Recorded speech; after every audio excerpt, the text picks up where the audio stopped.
течение последних 3 недель я работала над своей новой игрой о космической кошачьей программе. Основной механикой я решила сделать сбор экипажа для космической экспедиции. Процесс сбора должен был быть одновременно слабо управляемым, но достаточно контролируемым. Это позволило бы игроку решать, какую команду он хочет, но не давало бы сделать ее таковой на 100%. Вот такое описание очень хорошо вписывалось в механику с кучей юнитов, которые гуляют по карте, как им вздумается. Так что, нарисовав кота в скафандре, я перешла к реализации механики его прогулок. Первым делом я настроила его анимации. В этом случае покадровая реализация выглядела вполне уместно и по внешнему виду, и по производительности. Далее я настроила дорожки, по которым коты могут ходить. В первой версии игрок мог сам рисовать дорожки на карте, просто касаясь экрана в желаемой точке. В процессе прогулки коты принимают решение, куда хотят идти, и таким образом они скитаются по карте. Идеально. Далее я нарисовала и добавила на карту первые постройки. В центре по обучению пилотов, ученых и инженеров. По задумке, в корабле могут находиться коты разных типов, в разных количествах, что приводит к разным результатам экспедиции. Но я не учла, что это была пятница, и коты решили, что у них свои планы на этот вечер. На следующей неделе нам таки удалось договориться, и они начали менять свои цвета при посещении зданий. Цвет кота отражает его тип, полученный в одном из зданий. На тот момент только это и характеризовало кота. Коты уже вовсю гуляли и учились, когда я решила, что карта выглядит слишком статичной, и я решила разбавить ее растительностью.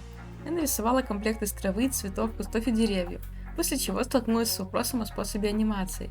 Я посмотрела несколько туториалов скелетной анимации, и мне хотелось ее попробовать. Результат выглядел фантастически, благодаря высокому FPS в том числе. Правда, по какой-то причине это сильно сказывалось на производительности, и мне пришлось искать другое решение. С покадровой анимацией производительность была отличной, но отсутствие плавности меня изрядно огорчало. Я ведь уже видела, каким плавным оно может быть.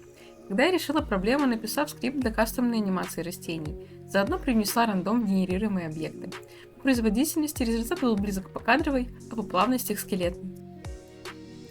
Внешний вид карты меня уже более чем устраивал, и я перешла к заключительным штрихам, добавила последние 2 здания.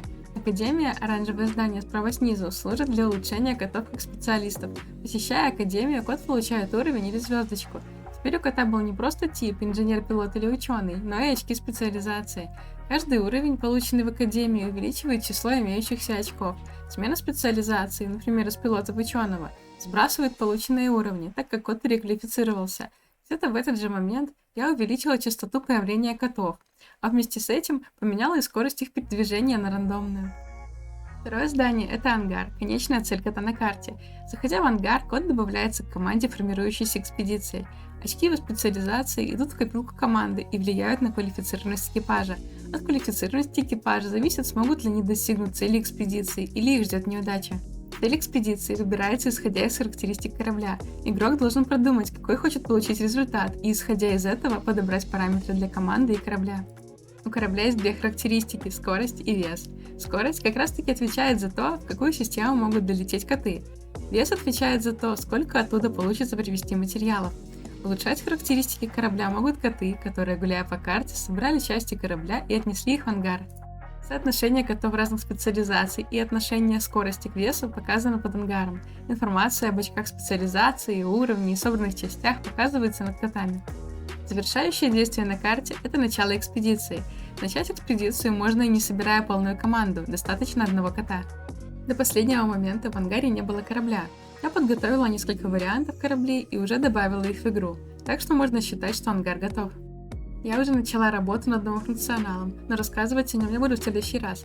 А пока что некоторые кадры с новыми возможностями можно увидеть у меня в Твиттере.